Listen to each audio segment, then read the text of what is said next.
해제되어 있어요. 예, 책에. 예, 잠시 좀 설명드리면은 네. 당시는 2002년 여름 국회 법사위의 공방은 뜨거웠다. 역사상 최초로 이루어진 대대적인 병역 면제 비리 수사가 군 검찰 안팎의 압력으로 좌절된 것이다. 중요 서류가 보관된 캐비넷을 부수고 수사 서류들을 국방부 검찰부로 가져간 사람이 있었다고 하는데 사실입니까? 예. 그 안에 어떤 서류들이 있었습니까? 거의 기무사, 헌병 그런 관련 서류가 있었습니다. 병역 비리 수사에 큰 칼을 빼들었던 이명현 소령. 기무사 헌병대와 관련한 주요 수사 기록이 사라졌다는 그의 증언은 충격적인 것이었다.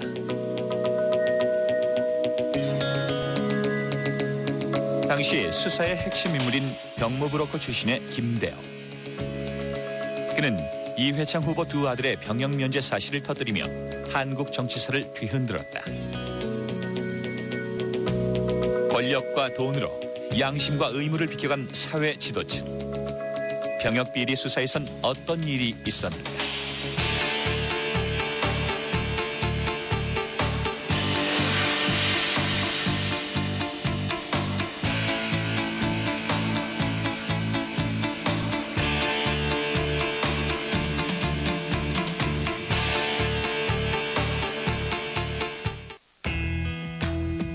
서울 지역의 웬만한 병역 비리 청탁은 그의 감시망에 걸려들었다.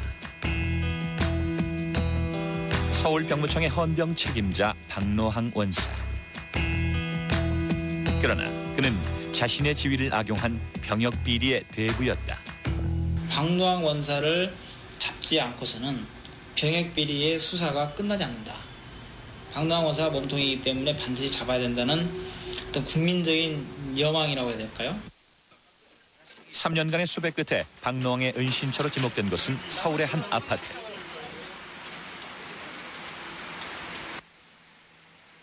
빈집으로 알려져 있던 그곳엔 전기와 수도 계량기가 돌고 있었고 수사팀은 그 집에 박 씨의 누나가 드나드는 것을 확인했다.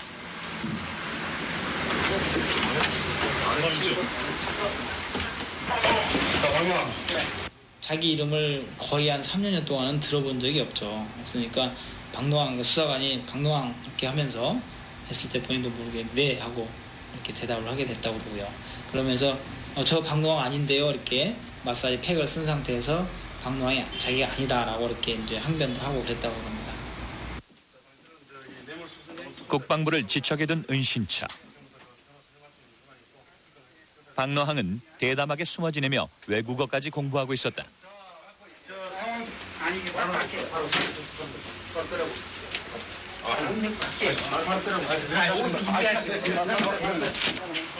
병역 비리의 대부. 그의 결말은 초라했다. 자수를 해야 될 건지 죽어야 될 건지 갈등을 많이 느꼈습니다.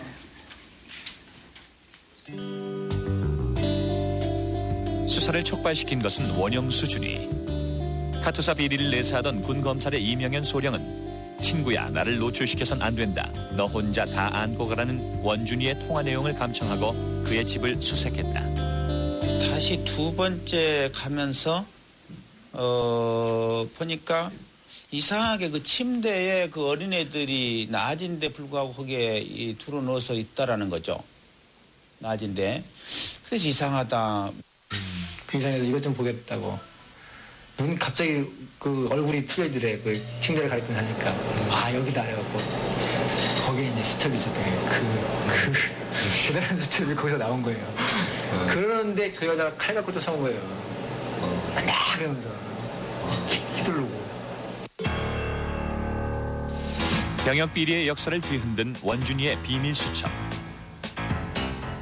거기엔 면제 비리를 의미하는 신체 조항과 함께 네로라 하는 사회 저명인사 400여 명의 청탁자 명단이 들어있었다. 병역 비리의 알선자 박노항의 존재가 처음 세상에 알려진 것도 바로 이때였다.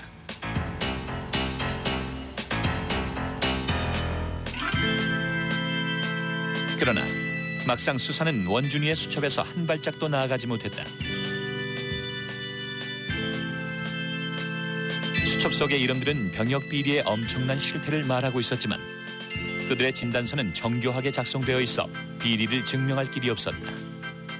성찬을 차려두고 입이 막혀 있는 꼴이었다.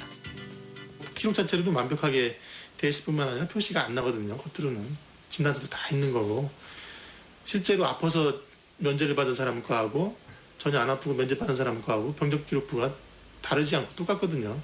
사실 또 의사 아니면은 알 수도 없는 문제고 네. 또 아무리 법적인 지식이 없더라도 촌놈이 있어도 받은 놈 없으면은 그게 법으로 해결 성사가 안 되거든요. 알고 있는 상태에서 끝까지 이제 함구를 하고 버텼습니다. 그러니까 당사자가 이게 이렇습니다. 내 판단이 이렇습니다라고 변소를 해버리면 거기서 끝나버리는 거죠. 그러나 그 변소가 왜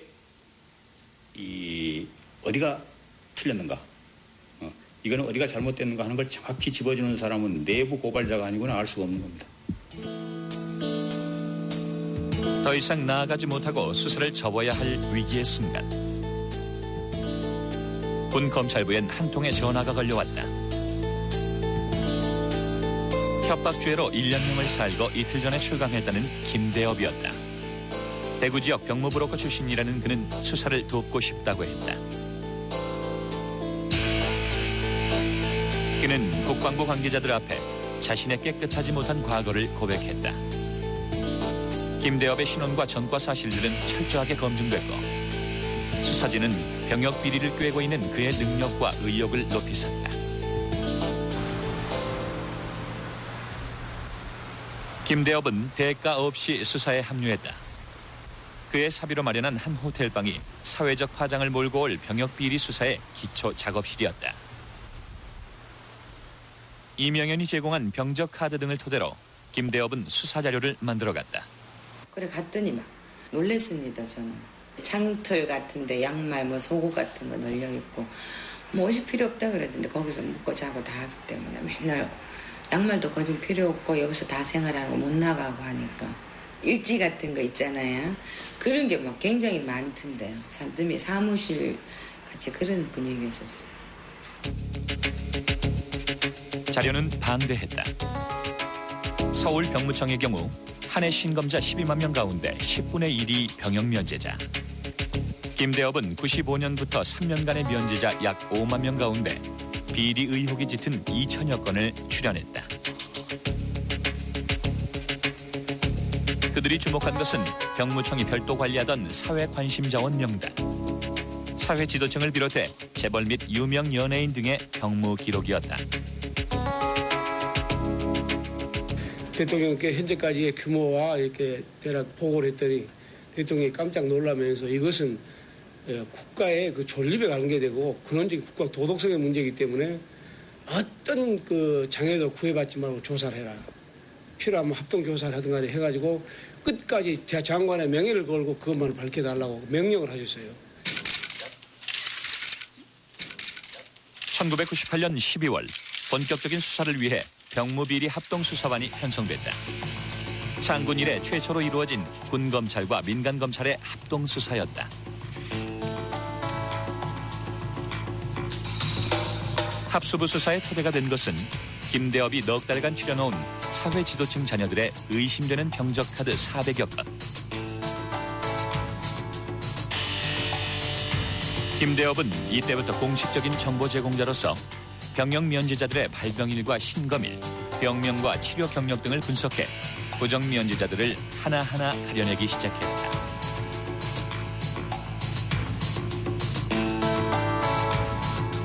김대업 씨가 자료를 찾아놨다고 한다면은 거의 다 아마 한 10건 중에 7, 8건 정도는 거의 다 냄새 나는 것들이거든요.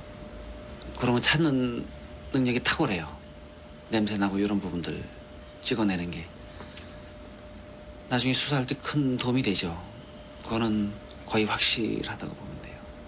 가장 중요한 사실은 김대업 씨가 없었으면 원영수 순이 수첩으로 수사가 끝났겠죠. 그 수사가 이게 병무비리 이게 했겠어요.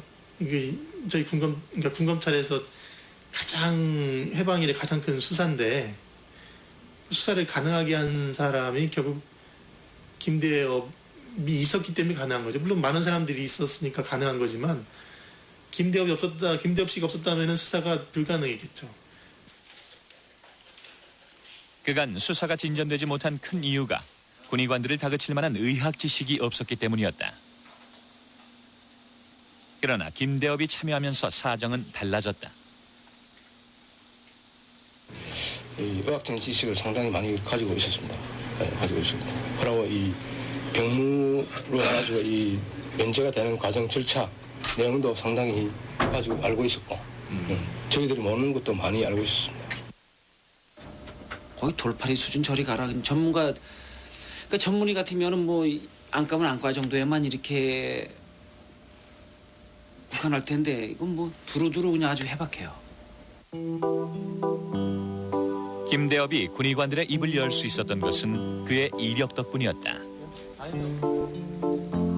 그는 병역 비리의 한 거점이던 국군 대구병원 외래과에서 의정하사관으로 일하며 병역 면제 비리에 필요한 의학 지식을 쌓았다.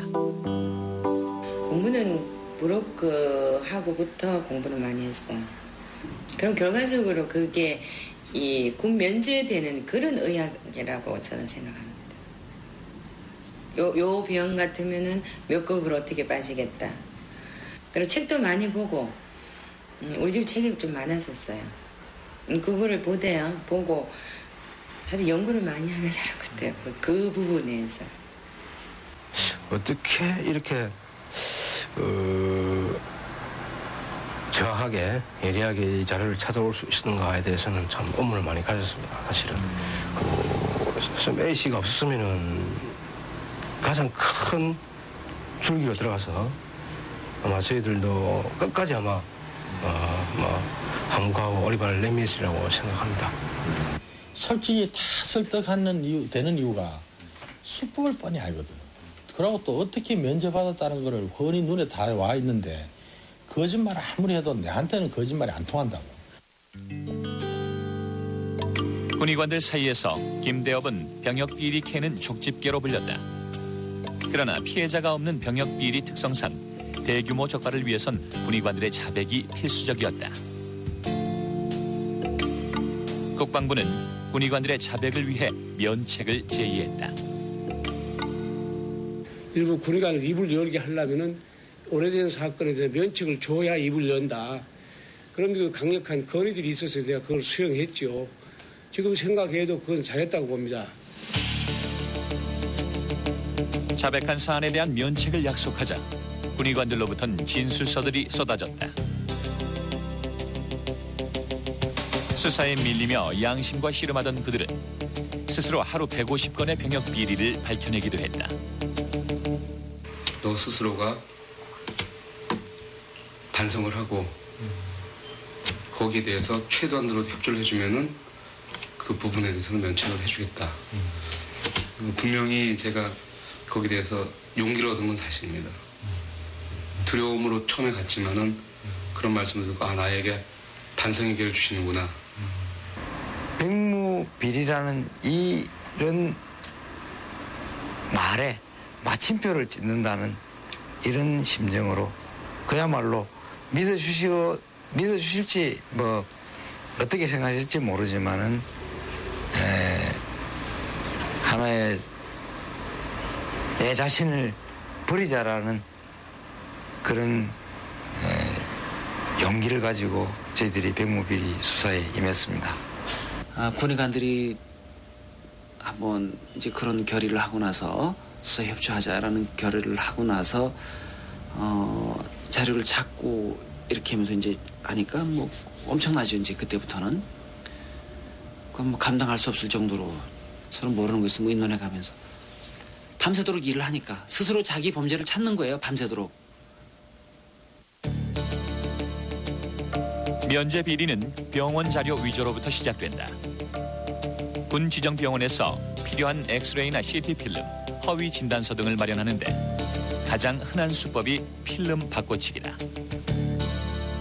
잘 아는 병원을 가서 그 이전에 찍었던 필름이나 아니면은 심한 다른 사람을 대동을 해서 사진을 찍으면서 이번에 신체 검사를 받는 그 사람 이름을 삽입해 갖고 그 필름을 가지고 5개월 면제 판정을 받을 수가 있고.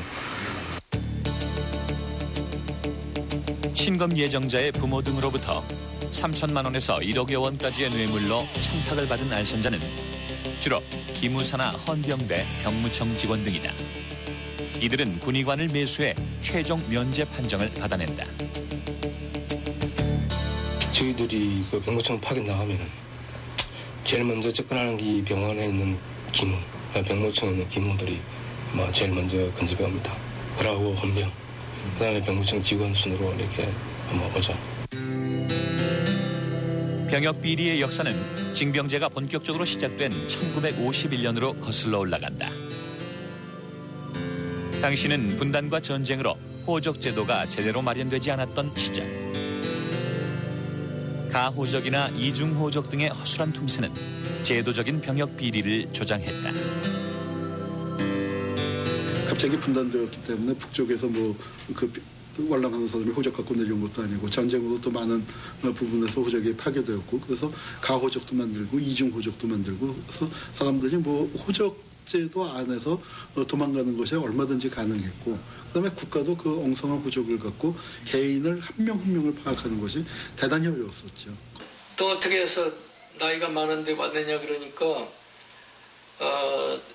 지주가 논을 몇 마지기 주기로 약속하고 자기가 대리로 입대했대요. 그래서 정말 내가 피가 거꾸로 올라오는 그 감정을 느꼈는데 병사계 직원은 하는 소리가 면제를 받을 수도 있는데 면제를 받는 일은 그렇게 쉬운 일이 아니다. 여러 단계의 거쳐야 할 통과가 돼야 할 관문이 있는데 그것은 그냥 통과되는 게 아니고 약을 좀 써야 한다. 얼마를 써야 하느냐 하니까 3만 원을 마련해 가지고 와라. 당시엔 대리 신검이 만연했다. 허술한 호적 체계를 악용한 장기간 병역 기피도 많았다. 오늘날 사회 지도층의 많은 수가 5, 60년대 당시 만 30세를 넘긴 고령 면제자들이다.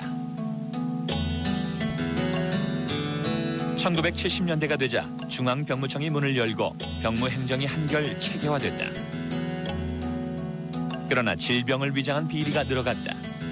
폐결핵이나 만성 간염, 관절염 등 당시의 의료 수준으로는 확인하기 힘든 병들이었다. 70년대에는 이제 각종 질병, 특히 질병 중에 디스크가 제일 많은 것 같아요. 척추가 이상하다, 또는 척추가 휘어졌다, 척추가 입은 척추증이다. 아주 진단할 때 그 의사들의 어떤 주관적인 판단이 많이 들어가는 질병이나 수술을 아주 교묘하게 이용한 거죠. 80년대엔 키나 몸무게를 늘리거나 줄이는 방법도 등장했다.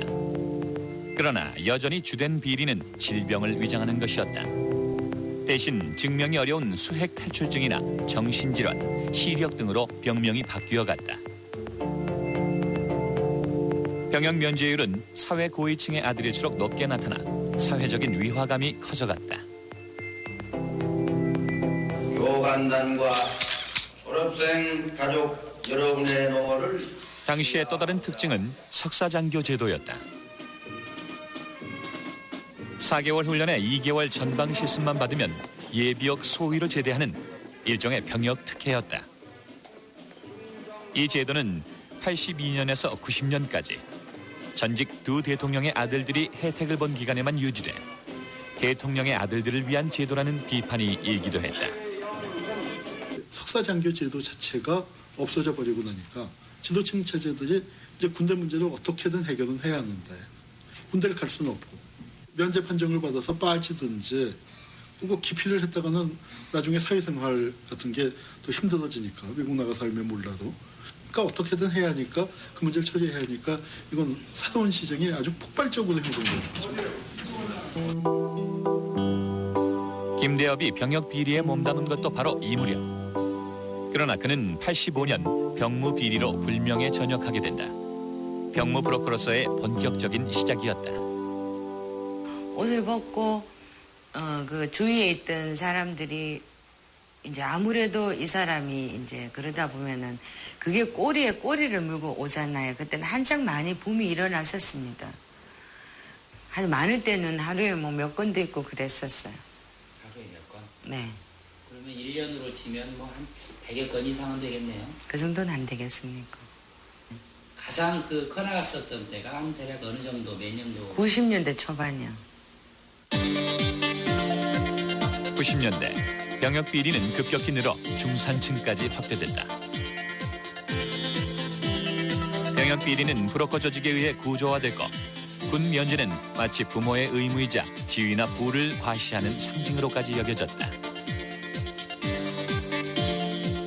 이렇게 상류다 뭐 이런 어떤 자기 도취겠지만은 그런 식으로 생각하면서 이렇게 이제 여러 사람이 있을 때도 좀 자랑 삼아 얘기도 하고 우리 아들이 뭐 요번에 그냥 뭐 한 3천만 원 주고 뭐 그냥 뺐어 뭐 이런 식으로 좀 이렇게 비추는 그런 주부들도 제가 좀 간혹 좀 눈에 좀 볼 수가 있었거든요.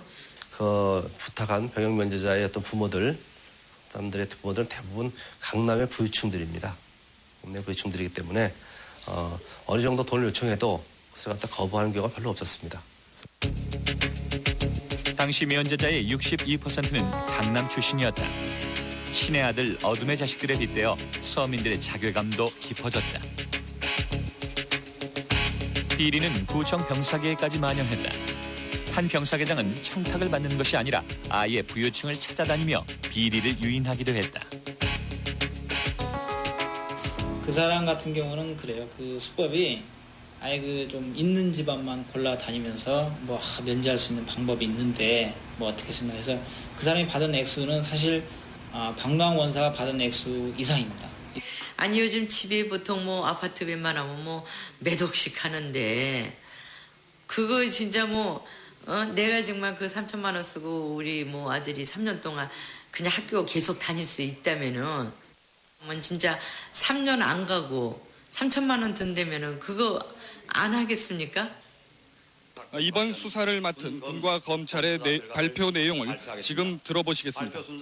병역 비리자 207명을 적발한 합수부의 첫 수사 발표는 사회에 큰 파장을 몰고 왔다. 큰아들은 병역 면제, 둘째 아들은 공익요양으로 판정받은 자, 장모가 사위를 면제시키거나 장인이 사위를 면제시키는 등 잘못된 자녀 사랑의 극단적인 양태를 살필 수 있었고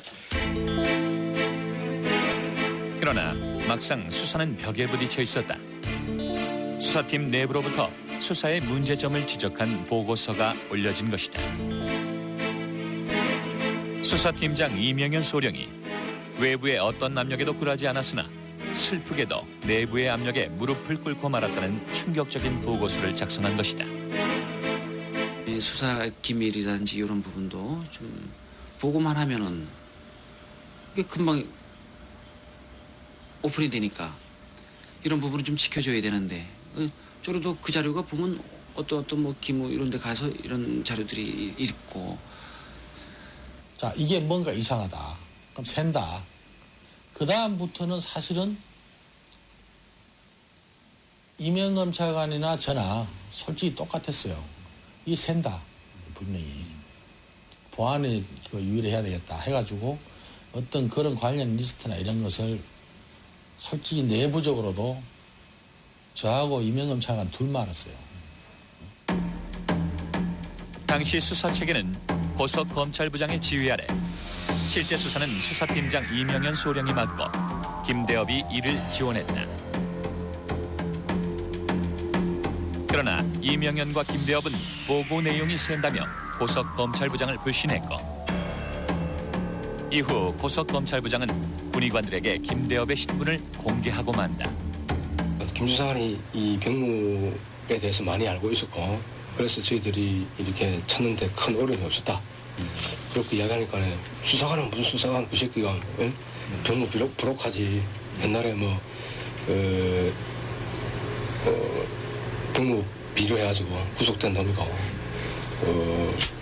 감통해가지고 교도소에 있다가 나온 지 얼마 안 됐다. 그런 놈한테 수사협정 한 행기 참 한심스럽다. 네, 그렇게 이야기를 하더라고요. 군의관들은 사실은 김대엽 씨를 굉장히 믿은 거죠.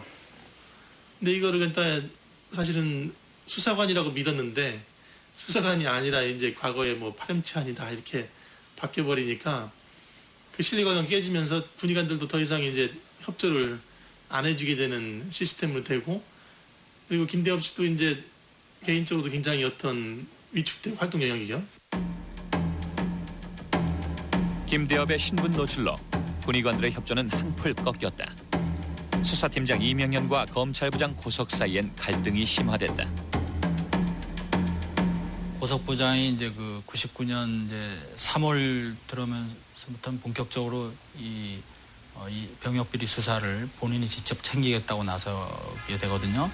그때부터는 이제 말하자면 이제 업무적으로도 이제 막 그 실무적으로 부딪히게 됩니다. 그래서 말하자면 수사권을 이제 내놔라, 뭐 이렇게 이제까지 되는 거죠.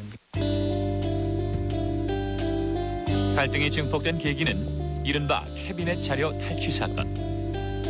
새로 수사팀을 장악한 고석 검찰부장이 캐비넷 속의 자료들을 가져간 방법과 절차가 문제가 됐다. 그리고 그 캐비넷을 이제 고석 대령이 뭐 도끼로 부수고 그 안에 있는 서류들을 탈취해 갔다 이렇게 이제 증언을 하셨어요. 그죠? 조금 전에.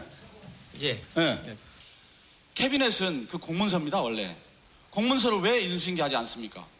그리고 그 인수인계 되지 않은 그런 캐비넷이 있었다는 것 자체는 저는 알지를 못했습니다.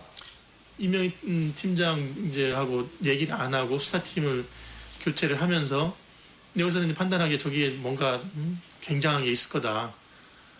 굉장히 궁금해했거든 사람들이요. 그 캐비넷 안에 그 자료가. 그러니까 실제로도 굉장히 중요한 자료가 있었다고들 하고. 근데 그걸 갖다 접수하려고 하니까 그 밑에 있는 사람들이 뭐 안 주고 열쇠도 안 줬으니까 가져는 가야 되겠고 하니까 이제 뭐 캐비넷 뜯으려면은 결국은 뭐 도끼 같은 걸 사용할 수밖에 없을 거 아니겠어요. 캐비넷 자료 탈취 사건은 왜 불거진 것일까? 당시 사람들의 관심은 캐비넷 속의 자료에 모아졌다. 대체 이명현 소령은 왜 캐비넷 속의 자료를 넘기지 않았고 고석 중령은 왜 그 자료가 급했던 것일까? 관련 사항들은 여전히 검찰 조사 중이다. 그게 정당한 인수인계였다라고 한다면은 과연 그것을 그렇게 도끼로 뽀개면서 그런 형태로 가져갈 필요성이 있었겠느냐. 거기에는 뭔가 다급한 심정이 있기 때문에 그렇게 가져가지 않았겠느냐.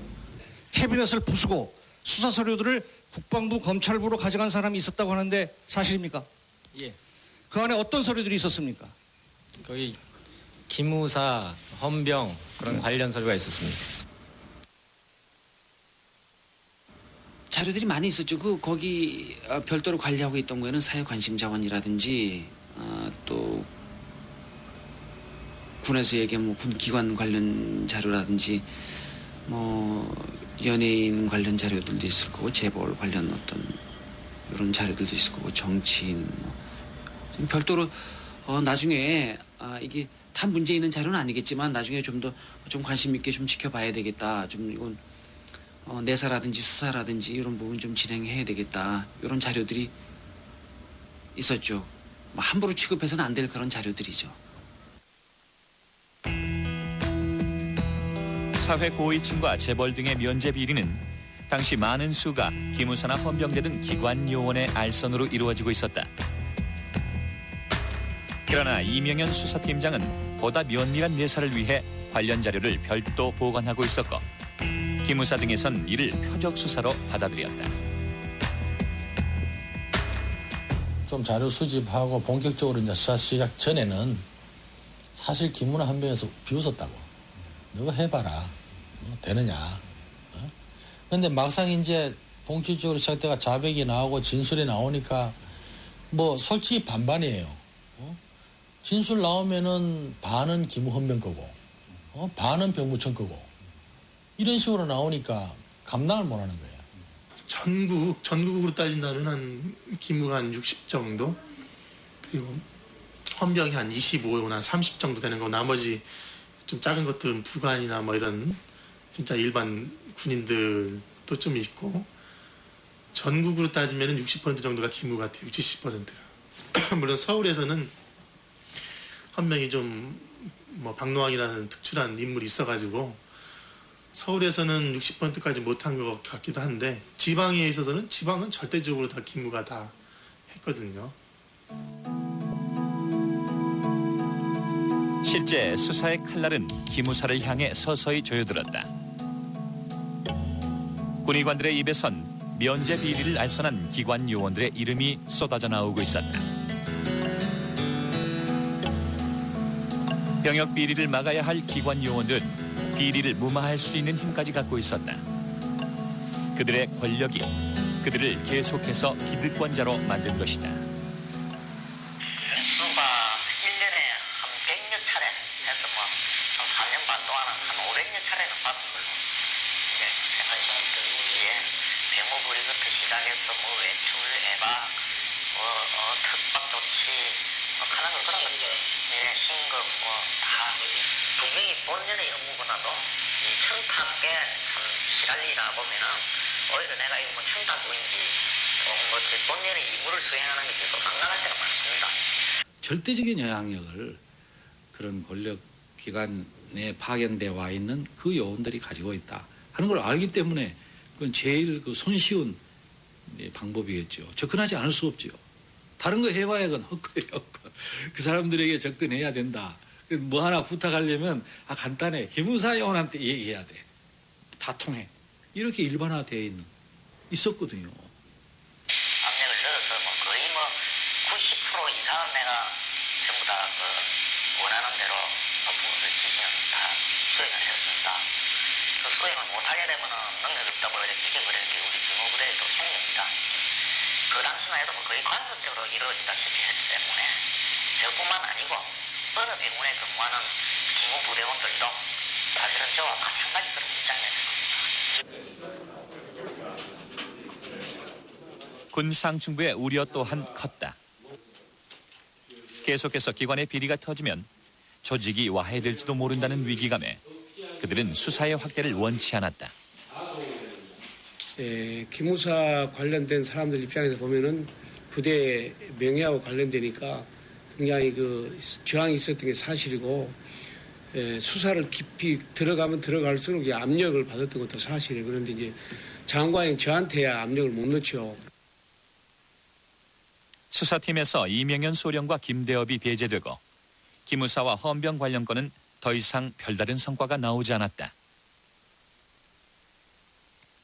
하나 이야기했더만은 오히려 구속시키겠다고 이렇게 이야기하더라고요. 그래서 상당히 놀랬고 더 이상 기관에 관련된 거 이야기하다가는 큰일 나겠구나는 그런 느낌을 많이 받았습니다. 그건 저뿐만 아니라 다른 군의관도 마찬가지일 겁니다. 그러니까 뻔한 거 아닙니까? 앞으로 기무요원은 이야기하지 말라는 소리죠. 군의관들한테 오히려 그 수사 협조한 군의관들한테 협박이 오는 거예요. 명예훼손으로 고소한다든지, 무고로 고소한. 오히려 찾아와가지고 행패를 부리다는 거예요. 그 강원도까지 그 근무하는데 찾아와가지고 헌병, 그 관련된 헌병이나 기무가 이런 일은 있을 수 없잖아요. 수사 축소의 의혹 속에 마침내 자백한 군의관들마저 구속됐다. 면책 약속을 저버린 것이다. 하늘이 좀 무너진다고 그럴까요? 그럴 때 우리가 국가에서 공신력이 있는 기관으로부터 그러한 얘기를 듣고 모두가 수사에 협조하고 최대 한도로 도움을 드릴 수 있는 데까지 드렸는데 그 결과 후에 그런 조건이 사라짐으로 해서 결국은 내가 어떻게 밝히지 않았던 사람들보다 더 중한 죄인이 돼버린 그렇게 된 사실이 되거든요. 군의관들의 연이은 구속엔 당시의 여론도 한몫을 했다. 병역 비리의 몸통이 드러나지 않은 상태에서 겉으로 드러난 군의관들에게만 비난의 화살이 돌아간 것이다. 형벌은 적극 협조한 군의관일수록 더 높게 매겨졌고 수사는 더 이상 진전되지 못했다. 기형적인 수사 결과가 된 거죠.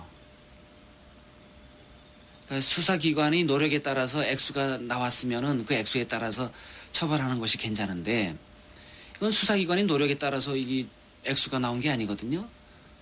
이거 뭐 범죄자 스스로 열심히 밝혀가지고 내가 이렇게 해먹은 걸 찾아서 액수를 늘려놨더니 그 액수에 따라서 이 처벌한다는 것은 좀 그렇죠. 그래서 그 당시에 뭐 사설도 많이 나오고 그랬습니다만은 그거는 어떤 하나의 정상 참작의 사유는 되지만은 그 면책 약속이라는 것이 법적인 의미가 있겠느냐? 오히려 형평을 존중해야 되지 않겠느냐? 이렇게 해서 결국은 그 여론에 따라서 그런 기준을 처음에 어떤 그 약속을 무시하고 기준대로 처리를 했죠. 그런 점에서는 그분들한테 상당히 저는 미안하다고 봅니다. 수사가 본격화되자 기무사에선 더 이상 김대업의 수사 참여를 원하지 않았다. 그들은 청와대에 김대업의 즉각 구속을 건의했다. 그때 이제 장관께도 그 자료를 보고를 드렸고 청와대 그 법무비서관실에도 그 자료를 드리면서 그 위험성 같은 거라든가 또는 정말 올바른 병비리 수사가 되기 위해서는 이런 데 대해서 주의를 해야 된다는 그런 자료를 드린 적이 있어요. 그래서 그것은 정상적인 정부 활동으로 봐야 됩니다. 수사가 진행될수록 사건과 관련된 기무사 요원들은 김대업을 옥죄어갔다. 그들은 따로 군의관을 수사하면서 김대업의 비리를 캤다. 또 특정한 사람에 대해서만 좀 많이 물어봤습니다. 그 A씨가 병비리에 관련이 됐는데 그 내용을 써달라고 했습니다. 그러면서 저녁에 뭐 분원을 잡아다 놓고 카드치기도 한다더라. 근데 그 카드를 쳤느냐. 또 일부 군원한테 금품 봐준다고 하면서 금품을 요구한다고 한다. 네, 당신도 금품을 요구받은 적 있느냐. 당시 김대업은 은신처를 전전하고 있었다. 신분이 노출되고 수사에서는 배제된 상황에서 보이지 않는 압력들은 그에게 신변의 위협이 된 것으로 보인다. 불안했죠. 불안하고 신경질 잡고 그렇던데. 무엇 때문에? 누가 자기를 죽이려 한다고. 그리고 이게 이제 그 얘기해야 됩니까? 깊게 들어가니까. 헌병대 기무사에서 이제 너무 깊이 들어가니까 위에서 밟으려 한다는 얘기는 수시로 많이 들었었어요. 어떻게든지 김대업 씨를 병무비리 수사에서 배제시키려고 하는 그런 그 사람들과 병무비리 수사가 제대로 되기 위해서는 김대업 씨가 수사팀에 포함시켜서 수사가 진행돼야 한다라는 이런 사람들 사이에서 김대업 씨가 엄청나게 정신적으로 육체적으로 고통을 받고 시달렸던 것은 사실이죠. 극도의 불안감 속에서 김대업이 찾아간 곳은 선친의 묘소였다. 이제 수사를 하면서 참 내 평생 살면서 제일 가슴이 뿌듯했어요. 나 같은 사람도 참 지난 과거를 다 잊고 이렇게 옳은 일을 국가를 위해서 할 수 있는구나. 생애 가장 당당했던 시간 1년 3개월. 뒤늦게 떳떳한 아버지가 되어보겠노라고 병역비리 수사에 뛰어들었던 병무브로커. 그에게 병역비리 수사는 가장 큰 좌절의 시간이기도 했다.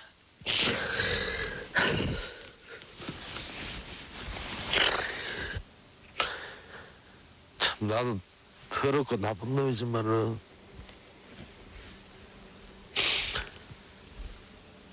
세상 똑바로 살라 그러는 놈한테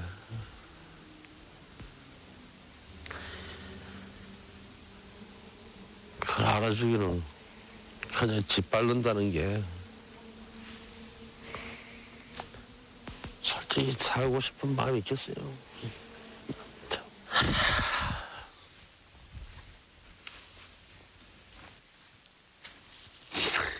내부 고발자 김대업. 그에게 돌아온 것은 세상의 전과 기록이 공개되고 파렴치범으로 몰리는 것뿐이었다. 내가 아마 다음에 여기 올 때는 진짜 죽은 시체가 돼가 오더라도 그런 사람들은 반드시 없애야 돼요. 그게 내 지금 오늘 결심이에요.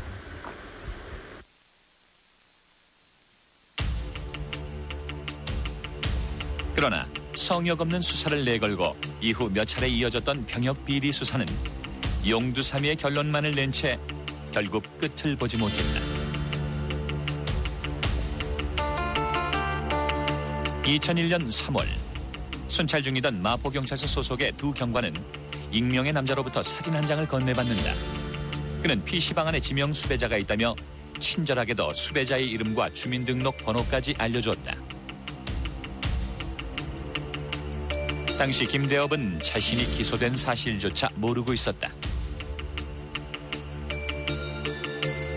당시 김대업의 구속 사유는 채권 채무 관계에 의한 사기죄. 그러나 그가 기소되기 4일 전 기무사에선 그의 이전 범죄 사실들을 수사검사에게 넘겨 석연찮은 의혹을 남겼다. 그 기무사에서 민간인에 대해서 추적을 해서 어떤 그런 자료를 그 사기 사건 기록에 넣어가지고 그걸 그 마치 어떤 김대엽 씨에 대한 어떤 그 입건하고는 별도의 선입견을 갖게 하는 자료로 이렇게 기록에 첨부한 것도 그는 납득하기 어려운 부분이죠. 박노왕 씨 관련 정치인이 몇 명이에요? 병역 비리 수사는 박노왕을 구속함으로써 국민들 앞에 대단원의 막을 내렸다. 그러나 박노왕은 처음에 알려진 것처럼 한국 사회 병역 비리의 대부이자 몸통이었는가? 박노왕을 통해서 할 수 있는 병역 비리의 어떤 한정은 일반 중산층이 그 같고 소위 말해서 사회 고위층 인사들은 어떤 우회 박노왕을 넘어선 또는 병무청의 고위층 뭐 그런 쪽을 통해서 루트를 해서 면제가 되지 않았나 그런 생각이 듭니다. 그래서 박노왕을 통해서 뭐 소위 말해서 정치인이라든지 사회 관심 자원이다 이런 부분 나온 게 거의 없었거든요. 한국의 병역 의무. 누구에게나 당연하던 그 일은 누구에게나 억울한 일처럼 여겨지게 된다. 그리고 그 의무를 권력과 돈으로 회피하던 소수는 점점 커지며 하나의 흉터가 됐다. 사회 지도층을 중심으로 구조화되어 있던 병역 비리를 오랫동안 묵인하고 방치해온 탓이었다. 실제 16대 국회의원의 경우 병역 면제율은 29%. 그 아들들의 병역 면제율 또한 22%에 달해 일반인들의 9.4배나 됐다. 실제로 의무는 지지 않고 특권만을 누리려는 사회 지도층 앞에 국민들은 분노했고 시민단체들은 재수사를 촉구했다. 리스트의 분량이 상당히 많았어요. 제가 그 리스트를 제보 받고서 밤새 그거를 봤거든요. 그때 면제받았던 분들의 자제분들, 뭐 그분들의 뭐 친인척, 뭐 그분들의 사돈, 우리가 흔히들 뭐 인맥, 혼맥, 뭐 이런 식으로 다 이렇게 뭐 사회 지도층이 이렇게 엉켜 있듯이 이 병무비리도 보면은 다 그렇게 엉켜져 있더라고 보니까요. 권력층들은 너도 나도 국가안보 문제를 굉장히 강조했습니다. 그런데 어떻습니까? 그렇게 국가안보를 강조하고 병역 의무를 강조했던 권력자들이 까보니까 사실은 대다수가 부당하고 불법적인 방법으로 자신과 자신의 가족들의 병역 의무를 회피한 것으로 드러났습니다.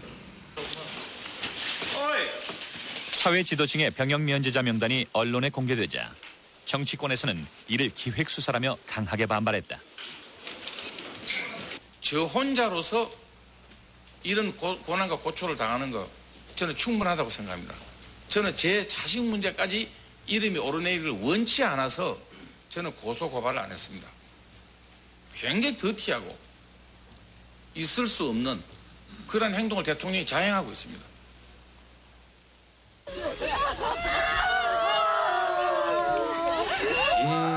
당시 유일하게 불구속 기소됐던 김태호 의원은 삭발로서 정치적 탄압을 주장하기도 했다. 그러나 이미 분노한 여론은 잠재울 수 없었다. 이후 국회에선 그간 여러 차례 시도만 됐던 고위직 병역 실명제가 가결됐다. 저에게 와서 그러한 법률들을 꼭 이때 통과시켜야 되느냐. 지금까지 다른 사람들은 몰라서 안 했느냐. 다 알았지만은 뭐 동료 의원들끼리 꼭 이게 왼수 살 일 있는가. 그래서 미뤄오고 뭐 이래 왔던 것인데 왜 유독 당신이 그렇게 고집을 피우는가. 그런 얘기를 저희에게 많이 해왔죠. 그러나 병역사항 공개는 1급 이상의 고위 공직자에만 한정된다. 병역 면제율이 50%에 달하는 재벌이나 언론사 사주 등은 여전히 감시 밖에서 비리를 저질러도 적발되지 않는다는 기득권자의 오랜 특권을 누리고 있다.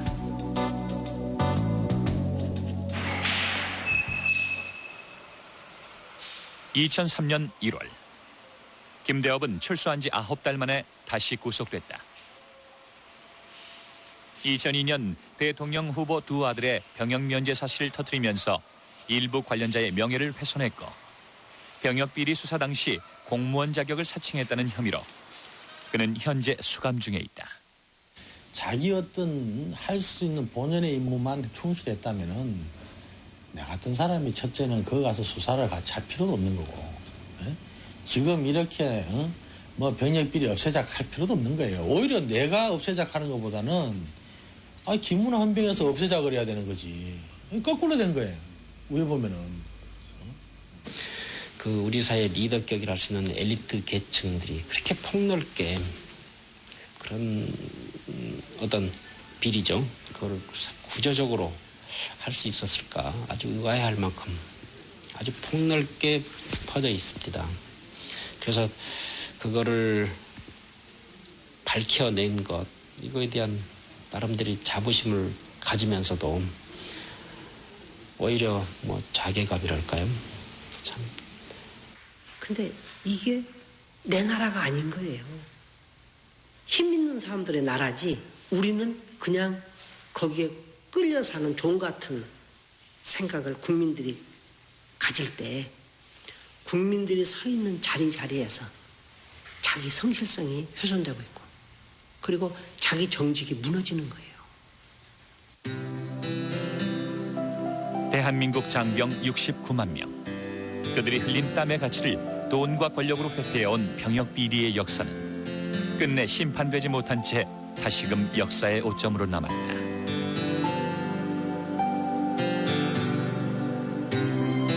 이 땅의 신의 아들은 누구인가? 대한민국의 원칙과 상식을 지키며 살아가는 사람의 아들들에겐 아직도 특권 속에 살아가는 사회 지도층의 존재가 높고도 멀기만 하다.